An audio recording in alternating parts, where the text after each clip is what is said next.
Yeremia pasal 18. Pelajaran dari pekerjaan tukang periuk. Firman Tuhan yang datang dari Tuhan kepada Yeremia bunyinya, "Pergilah dengan segera ke rumah tukang periuk. Di sana aku memperdengarkan perkataan-perkataanku kepadamu. Lalu pergilah aku ke rumah tukang periuk, dan kebetulan ia sedang bekerja dengan pelarikan. Apabila bejana yang sedang dibuatnya dari tanah liat di tangannya itu rusak, maka tukang periuk itu mengerjakannya kembali menjadi bejana lain menurut apa yang baik pada pemandangannya.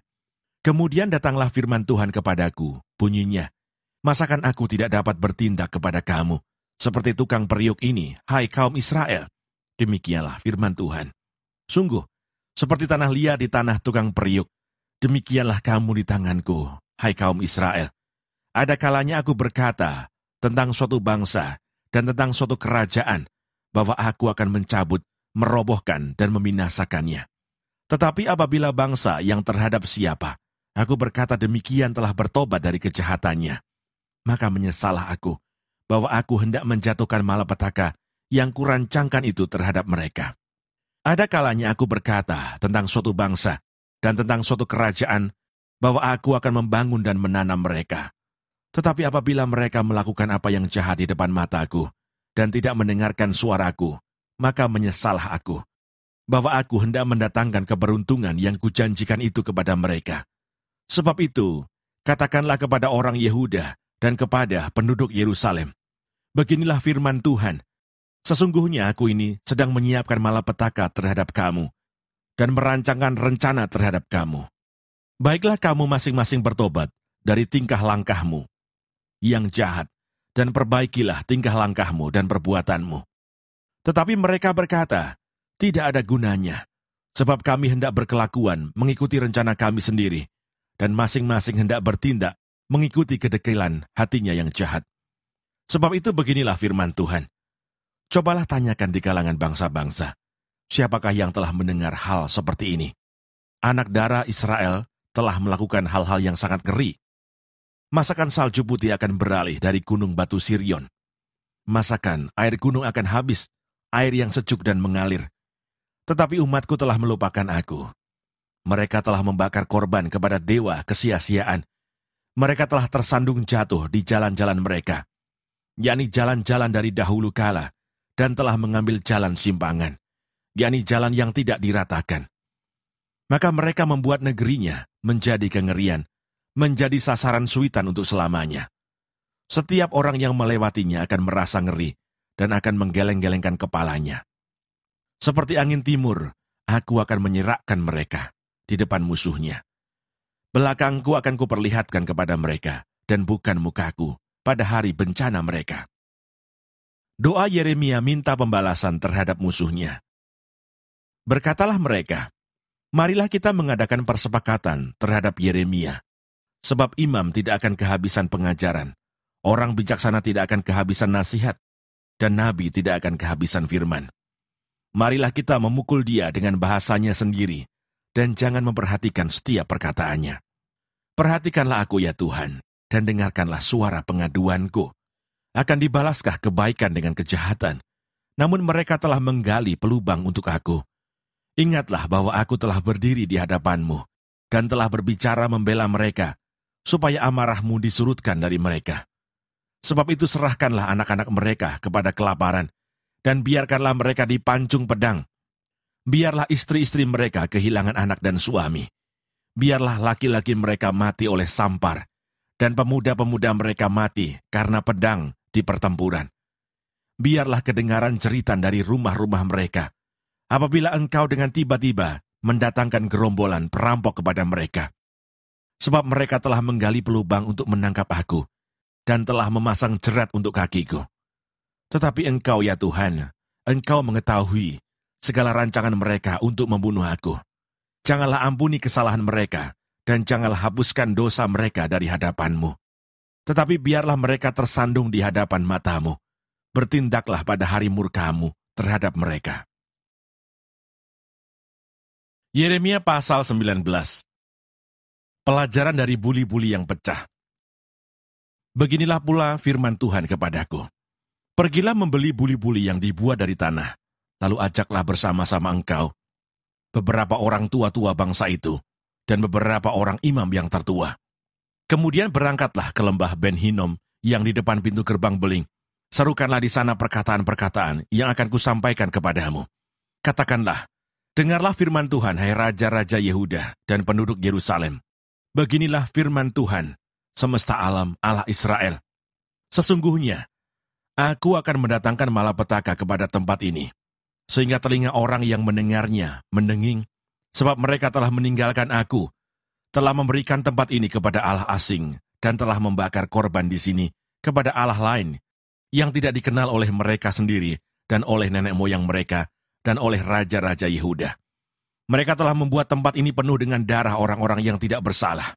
Mereka telah mendirikan bukit-bukit pengorbanan bagi Baal, untuk membakar anak-anak mereka, sebagai korban bakaran kepada Baal. Suatu hal yang tidak pernah kuperintahkan, atau kukatakan, dan yang tidak pernah timbul dalam hatiku. Sebab itu sesungguhnya, waktunya akan datang, demikianlah firman Tuhan, bahwa tempat ini tidak akan disebut lagi Tofet dan lembah Ben Hinnom, melainkan lembah pembunuhan. Aku akan menggagalkan rancangan Yehuda dan Yerusalem di tempat ini, dan aku akan membuat mereka rebah oleh pedang di depan musuh mereka, dan oleh tangan orang-orang yang ingin mencabut nyawa mereka. Aku akan membiarkan mayat-mayat mereka dimakan oleh burung-burung di udara, dan oleh binatang-binatang di bumi. Aku akan membuat kota ini menjadi kengerian dan menjadi sasaran suitan. Setiap orang yang melewatinya akan merasa ngeri dan bersuit karena segala pukulan yang dideritanya. Aku akan membuat mereka memakan daging anak-anaknya laki-laki dan daging anak-anaknya perempuan, dan setiap orang memakan daging temannya dalam keadaan susah dan sulit yang ditimbulkan musuhnya kepada mereka, dan oleh orang-orang yang ingin mencabut nyawa mereka. Selanjutnya, pecahkanlah buli-buli itu di depan mata orang-orang yang turut bersama-sama engkau. Katakanlah kepada mereka, beginilah firman Tuhan semesta alam. Demikianlah akan kupecahkan bangsa ini dan kota ini, seperti orang memecahkan tembikar tukang periuk, sehingga tidak dapat diperbaiki lagi. Dan Tofet akan menjadi tempat penguburan, karena tidak ada tempat lain untuk menguburkan. Begitulah akan kulakukan kepada tempat ini. Demikianlah firman Tuhan. Dan kepada penduduknya, aku akan membuat kota ini seperti Tofet.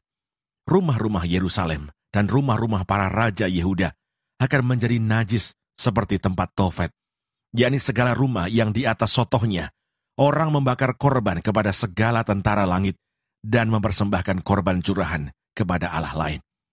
Ketika Yeremia pulang dari Tofet, kemana Tuhan telah mengutusnya untuk bernubuat, berdirilah ia di pelataran rumah Tuhan dan berkata kepada segenap orang banyak, beginilah firman Tuhan semesta alam, Allah Israel. Sesungguhnya, aku akan mendatangkan ke atas kota ini dan ke atas segala kota sekitarnya seluruh malapetaka yang telah kukatakan akan menimpa mereka, sebab mereka berkeras kepala dan tidak mendengarkan perkataan-perkataanku. Yeremia pasal 20. Kutuk atas Pasyur karena memenjarakan Yeremia. Pasyur bin Immer, imam yang pada waktu itu menjabat kepala di rumah Tuhan, mendengar Yeremia menubuatkan perkataan-perkataan itu. Lalu Pasyur memukul Nabi Yeremia dan memasungkan dia di pintu gerbang Benyamin yang ada di atas rumah Tuhan.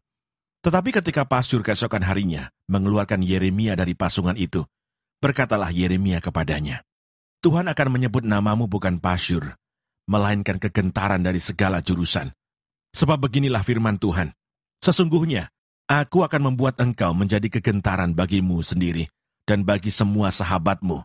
Mereka akan rebah mati oleh pedang musuhnya di depan matamu sendiri. Dan seluruh Yehuda akan kuserahkan ke dalam tangan Raja Babel, yang akan mengangkut mereka ke dalam pembuangan ke Babel, dan memukul mati mereka dengan pedang. Juga harta benda kota ini, segala hasil jerih payahnya, segala barangnya yang berharga, dan segala barang perbendaharaan raja-raja Yehuda, akan kuserahkan ke dalam tangan musuhnya, yang akan menjarah, mengumpulkan, dan membawa semuanya itu ke Babel. Mengenai engkau, hai Pasyur, dan semua orang yang diam di rumahmu, kamu akan diangkut tertawan. Engkau akan sampai ke Babel, dan akan mati di sana, dan akan dikuburkan di sana. Engkau ini dengan semua sahabatmu, yang kepadanya engkau telah bernubuat palsu. Keluh kesah Yeremia akibat tekanan jabatannya. Engkau telah membujuk aku ya Tuhan, dan aku telah membiarkan diriku dibujuk. Engkau terlalu kuat bagiku, dan engkau menundukkan aku. Aku telah menjadi tertawaan sepanjang hari. Semuanya, mereka mengolok-olokkan aku. Sebab setiap kali aku berbicara, terpaksa aku berteriak, terpaksa berseru, kelaliman, aniaya.